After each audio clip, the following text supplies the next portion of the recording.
아시다시피 민주당 초선 의원들이 40여 임명을 하지 않으면 국무위원 전원을 연쇄 탄핵하겠다고 발표를 했습니다. 이것은 국정 중단에 대한 협박이자 국민에 대한 협박이고 국익을 무시하는 처사라고 생각합니다. 이것은 입법 권력이 행정 권력을 침탈하는 것이기 때문에 국헌을 문랑케 하고 내란죄가 성립한다고 판단됩니다. 나라가 이렇게 흔들려도 되는지 모르겠습니다. 그야말로 심리적 내전 상태라고 해도 부인할 수 없는 상황에까지 와버렸습니다. 헌법재판소가 윤석열 대통령 탄핵 심판 선고 일정을 한없이 미루면서 갈등이 더욱 증폭되고 있는데요. 국민의힘은 국무위원 줄탄핵 카드를 꺼낸 민주당을 내란 정당으로 규정하고 내란 업무 혐의로 경찰에 줄줄이 고발했습니다.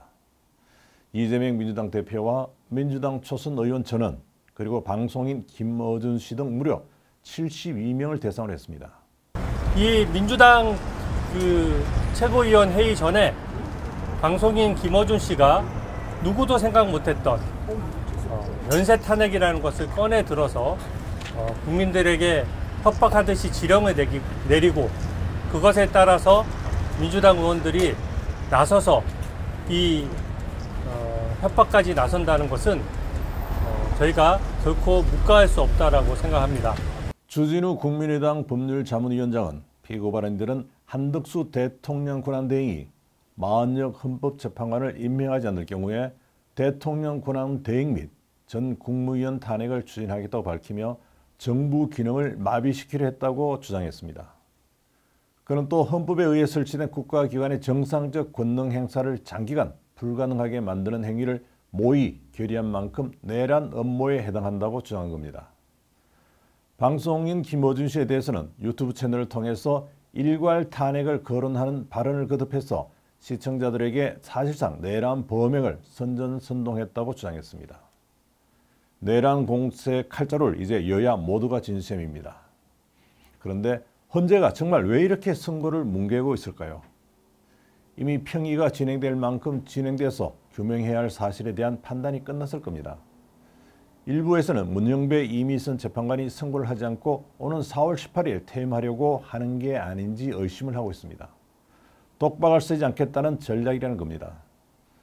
저는 그런 일이 헌법재판소에서 일어나지 않을 것으로 믿고 싶습니다. 그야말로 직무유기가 되기 때문입니다. 두 사람을 대상으로 직무유기 고소 고발이 이어질 수 있습니다. 제가 알아본 바로는 이미 윤석열 대통령 탄핵 심판 결론이 평의에서 내려져 있습니다. 확실합니다. 시스템적으로도 그렇게 될 수밖에 없습니다. 평의 과정에서 재판관들의 생각이 모두 드러납니다.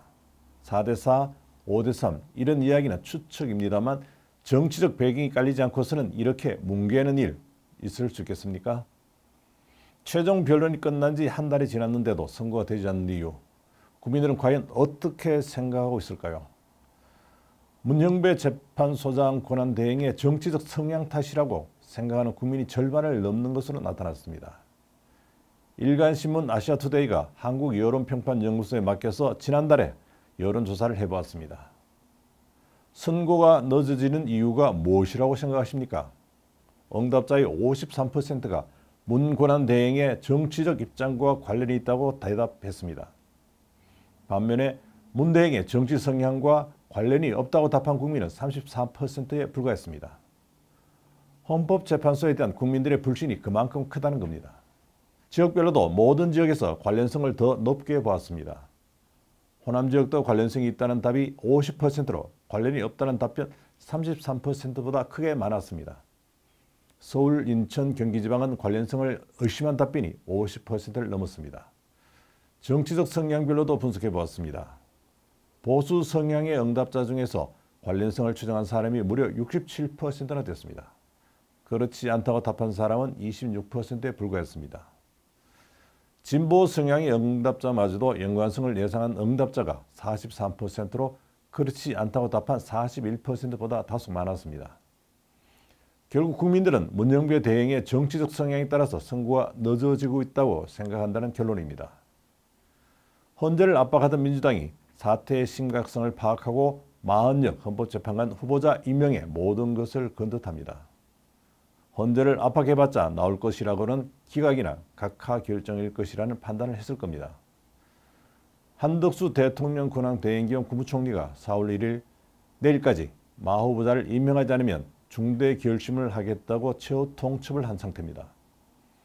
박찬대 민주당 원내대표는 지난주 가진 기자간담회 자리에서 윤석열 복귀 프로젝트를 멈추고 마 후보자를 4월 1일까지 임명하라고 요구했습니다. 엄중 경고한다고까지 했습니다. 민주당 내에서 재탄핵 주장이 나오고 있는 점으로 미뤄봐서 쌍탄핵, 그러니까 한덕수, 최상목, 부천까지 한꺼번에 탄핵할 수 있다는 뜻으로 읽힙니다. 민주당 초선 의원 모임이 더민초는 아예 다른 국무위원들까지도 연쇄 탄핵할 수 있다고 경고하기도 했습니다. 문영배 소장 권한대행이 선거를 계속 미루는 이유를 여기서 추측해 볼 수 있을 듯합니다. 민주당을 향한 애타는 호소로 보인다는 겁니다. 지금 상태로는 탄핵이 안 된다. 그러니까 무슨 수를 써서라도 마흔여 후보자를 임명하도록 해라. 내가 퇴임할 때까지 임명해 주지 않으면 내 책임이 아니다. 민주당, 당신들이 마 후보자를 보내주지 못한 것이니까 당신들 책임이다.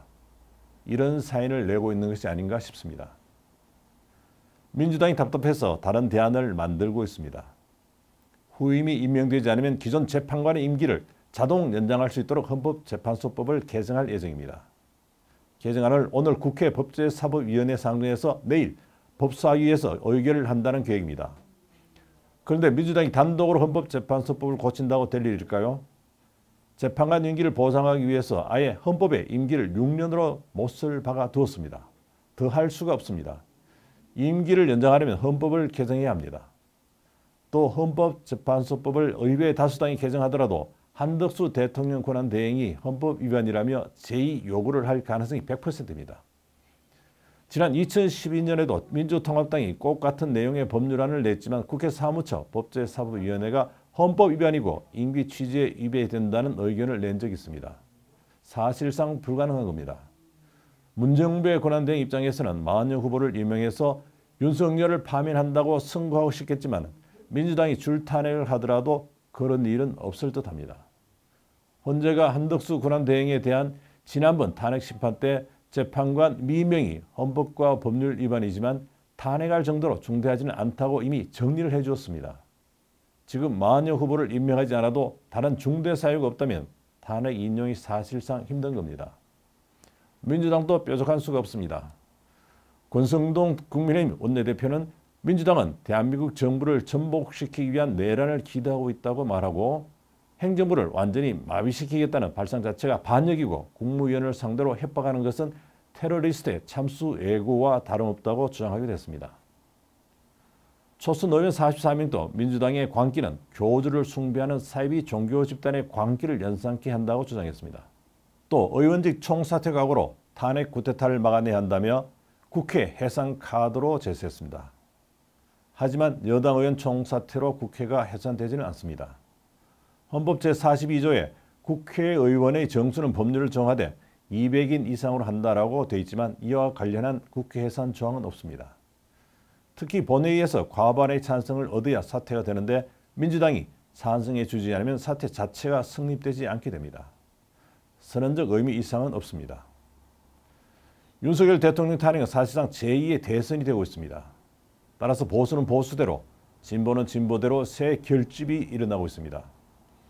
헌법재판소도 단순한 탄핵 사건으로 보는 것이 아니라 제2 대선으로 보기 때문에 결론을 쉽게 내놓지 못하는 듯합니다. 이번 주가 제2 대선 고지신정을 위한 최대 격전장이 될 전망입니다.